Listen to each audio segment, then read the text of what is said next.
It's time to hear from her and to hear the first two of three incredible session tracks that she laid down in the Virgin Red Room. Virgin Radio. Alexandra Savior, welcome to Virgin Radio. Thank you for coming in and playing some tracks for us. How are you doing? Thanks for having me. I'm well. How have things been in the last few months? Because the last time I had you on the show, we spoke about the album, and this was a good few months before it came out, and now it's out. Your baby is unleashed on the world. Mm-hmm. Has it been a good few weeks for you? Yeah. I've actually been doing nothing. So, yeah, I've been pretty unaware of what's going on with the record. But it's nice to be back and play again. Yeah. Where were you when it was posted online, put in the record shops? I was in Portland in my house most of the day, and then I went out with my brother, drank lots of tequila. Good. So there was a big celebration on the day of it? Yeah. Good. Pretty fun. And then a terrible hangover, presumably, the next day. The worst. Tequila does it. Yeah, it was disgusting. So the album is called Belladonna of Sadness, and it's your debut album, your first proper debut. But you actually made this album quite a long time ago, didn't you? Yeah. Tell me a bit about the writing process and just the album process. Was it an enjoyable album to make? Yeah. I wrote it when I was 18, and then 18 and 19. Finished it on my, 2 days after my 20th birthday, and I'm going to be 22 in a couple months, so it's been about 2 years since then. You must have a stack of new music that you've written since then.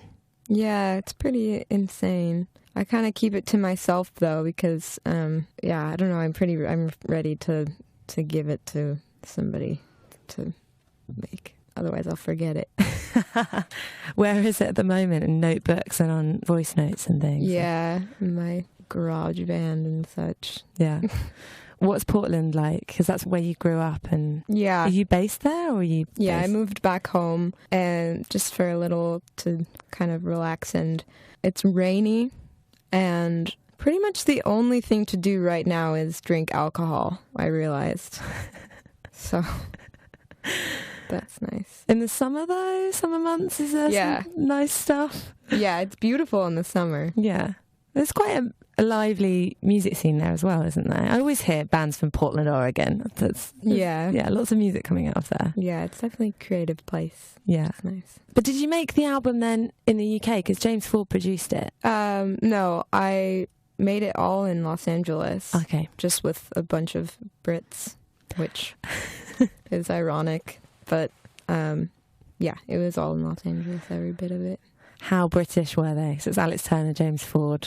Did they put you onto very British things? Yeah, I think James is a little more British than Alex, because I think Alex is slowly converting, to coffee and things like that. But James is pretty British, yeah, I would say. He's a lovely guy. Yeah, he's amazing.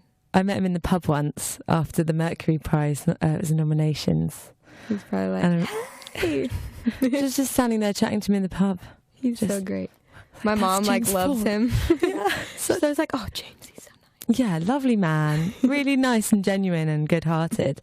Did you learn a lot from him? Did you learn about certain ways of making a record and stuff that you will take with you then going into the next one? Yeah, definitely. I think I was terrified at the beginning of the actual production process, and James helped me a lot, and I wish I would have kind of had my kicks a little more before we went in, because I was just oblivious to what it takes to make something sound good on recording. And so but James helped me, and he understood my form of communication, which is just talking about what it should sound like, how something like chocolate tastes or something.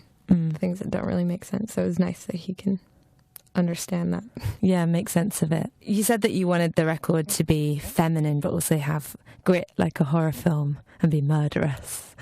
I think you achieved that. There is a real haunting and beguiling aspect to the album when you listen to it. Thanks. Was that something when you were starting to write songs? Did you have that image in your mind of how you wanted your voice to sound and the music and instrumentation of this record to be? Or was that something that came slowly and evolved over time and working with these people? It evolved over time. I think when I first started writing, I was a teenage girl, so it was like just really sad. I don't think it was angry. And then as I kind of grew older, I think I got different perspective. And on top of that, I had an idea of what I wanted it to sound like, but I didn't know how to translate that. And it helped to have people who already had those things to help me achieve that. Definitely. So you're playing 3 tracks today in session with your band, full band, Mm-hmm. and you're playing a show as well in the UK this week. And then the single Mirage from the album comes out, even though the album's already been released, but that's the next single, isn't it? So tell me a little bit, if you can, about Girlie. Oh, yeah. I think that I wrote it at a time I was living in Los Angeles, and it was definitely a time of observation and insecurity, and I don't know. I think that Girlie is definitely a girl that I know, we all know, but it's also like a little bit myself, I think. Yeah. I don't know. I had Cameron Avery from Tame Impala, who I think you know. Did you? I did. He came in 2 weeks ago and did a session, nice. And I got him to pick his 4 faves. So we do this thing where we get the artist to pick some tracks, and he picked as his new track by someone new, picked you. Such a flirt. Picked Girlie. Yeah. And he said that he just loves your voice and thinks you're amazing. That's nice. But he's a nice guy, isn't he? Lovely man. He is. And yeah, so I just thought I'd let you know. I'll shoot him a text. Yeah, you can shoot him a text. So here it is. This is Girlie, recorded by Alexandra Savior and band in the Virgin Red Room for the show. Hopelessly showbiz associate. She's got friends you haven't met. They smoke menthol cigarettes. Bogus psychosis. She floats on and she ain't ever anywhere. So you're lucky that she's here. Talk about Hollywood problems. She's got 'em. She's always looking for other eye, and she'll be fucking with the phone all night. She calls me Girlie.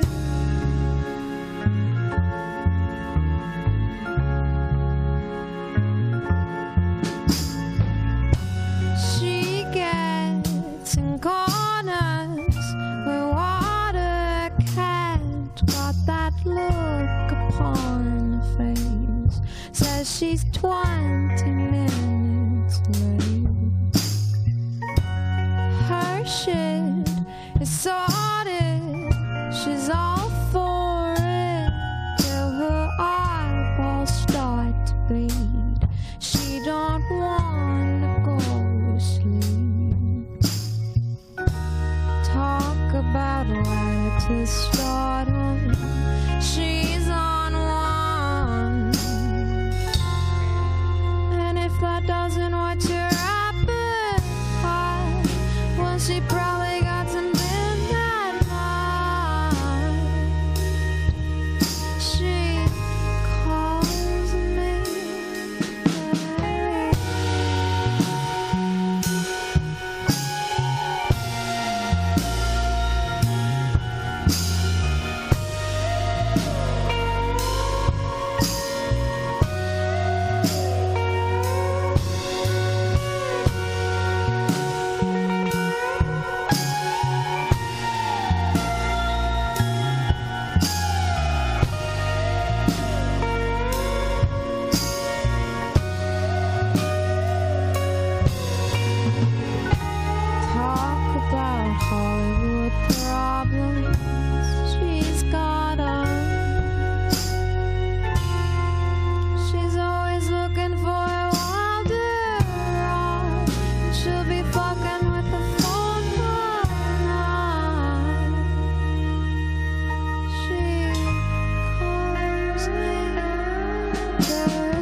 So now we go on to the second track that you've recorded for the show, Till You're Mine. And this is the first time you've done this in session. So we've got a little exclusive on our hands, haven't we? Yeah, it's actually the first time we played it out of rehearsal. Because for some reason, amongst the emails, it's just been lost within the live set. And then kind of when the record came out, I was like, oh yeah, we should probably play that song. And then now here we are. And what's it about? It's an interesting one because I think it's a little bit catty or petty, but it's basically just about me being jealous again. Here we are. I wrote it when I was like 18, so it's kind of like about I was in a situation where I was in love with my best friend, and he loved someone else. And so it was that process of being angry at her, but then now obviously it's definitely his fault. So different perspective now. Well, here it is, Alexandra Savior doing Till You're Mine live in the Virgin Red Room.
What she did to me, all dolled up, acting like a bitch would be, couldn't behave. She just couldn't behave. But if I were you, I would have chosen her too. Do you think she feels like she's being watched? Maybe not. But baby, when the music stops, all you got is a risky photo, bathroom mirror moment, bozo, smoke show, she's fine, perfect kiss and heart. Yeah, she suits you all right, but I won't stop until you're mine. No, I won't stop until you're mine. Oh, I won't stop until you're mine. No, I won't stop until you're mine.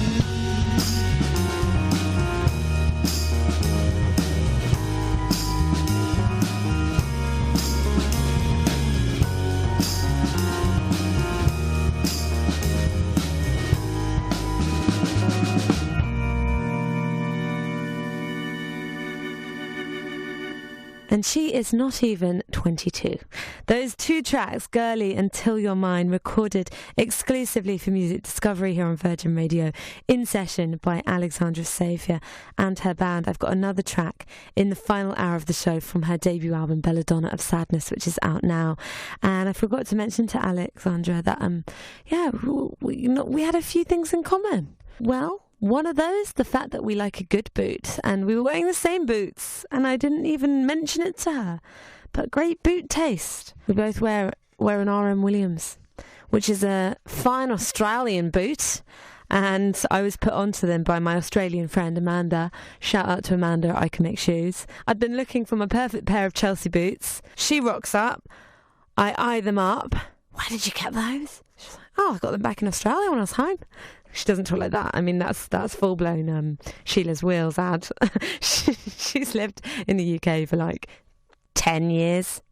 Something like that, nearly a decade, and she doesn't sound that Aussie, but she's amazing. And anyway, she had these boots. I copied her straight away, got myself a pair of RM Williams, and Alexandra Savior was wearing the same boots. So there you go. Alexandra Savior, you've recorded a final track for us, and this is the next single off the record, Mirage. One of my favourite tracks on the album, I think. What do you reckon? What can you say about this one? This one has evolved. It's been down a long road. Even after we finished recording it with James, it feels like it's changed a lot. It's just sort of about being in the spotlight, I guess, and what that does to you psychologically. Your music's known now. You're a bit more public-facing. Is that quite uncomfortable for you, or have you sort of accepted that a bit more now? Well, it's not like a lot has changed in my life. Obviously, I'm more busy now and I do things like this, but for me, I'm just sitting here in front of you, so it doesn't feel like I'm really being exploited or something. Yeah. But I hope not. No, yeah, I feel like fine. But I haven't had like too many interactions where like it's not like people come up to me or anything like that. So it's nice to know now that we're kind of going back on the road that people are actually buying tickets to see my music and not somebody else's, and which is nice. Yeah, must be a very humbling feeling knowing that you've got a full house for a show and everyone's come to see you. It must be so nice. Mm. And do the fans interact with you after the shows? Do they come and find you and chat to you? That's only happened twice, I think. And usually they're just like, what's Alex Turner like? And I'm like, yeah. Thanks for coming. That old chestnut. Well, enjoy the tour. Enjoy the summer festivals and all the exciting things that are to come off the back of this debut album. Everybody get it. Belladonna of Sadness. And actually, we should quickly talk about the artwork. Beautiful artwork. Oh. Was that by you? Because you do a lot of painting and drawing and the visual aspect of your music with the videos and things. Was that something that you did? Yeah. Artwork? I painted the cover and then the rest of it was photos that I worked on with a person named Sam Krasovsky. And then I kind of went into the label and like gave them physical layout of what I wanted. And it was like very involved, maybe over involved in the visual part of the record, but no regrets, Yeah, it's beautiful. It'll be really nice. I thought it would be a really nice print on the wall. Oh. The flower and very beautiful. Well done. Thank you so much for coming in, and thank you for playing all these tracks for us. Thank you for having me. And this is the final one. This is Mirage, Alexandra live in session for Virgin Radio. While it was tickling my fancy, gives out just the right amount of soul. I wonder if it makes me sound too old. Decided that a Stella or a candy seems as if I'm spinning down a pole. Swiped them over to the stack of no's.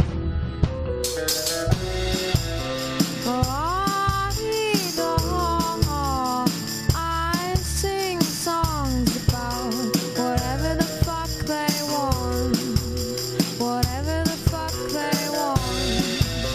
And I'm so blue, and a mirage, painting my teardrops on and on and on and on.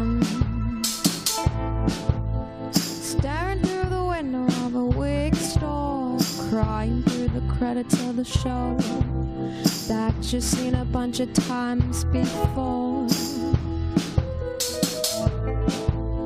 an inch away from settling on cold gold. Shame that she's that girl you used to know. Loved her, but we had to let her go.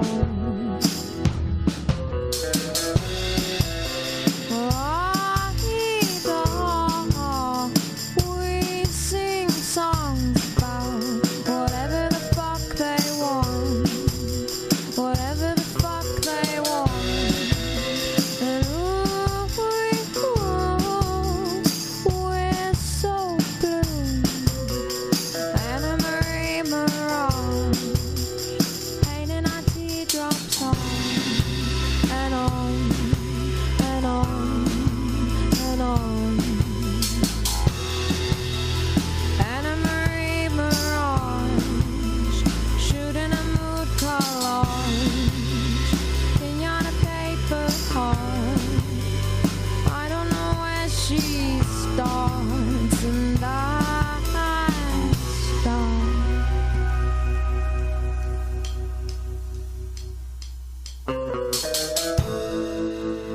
Dress me like the front of a casino, push me down another rabbit hole, touch me like I'm gonna turn to gold. She's almost like a million other people that you'll never really get to know, and it feels as if she's swallowing me whole.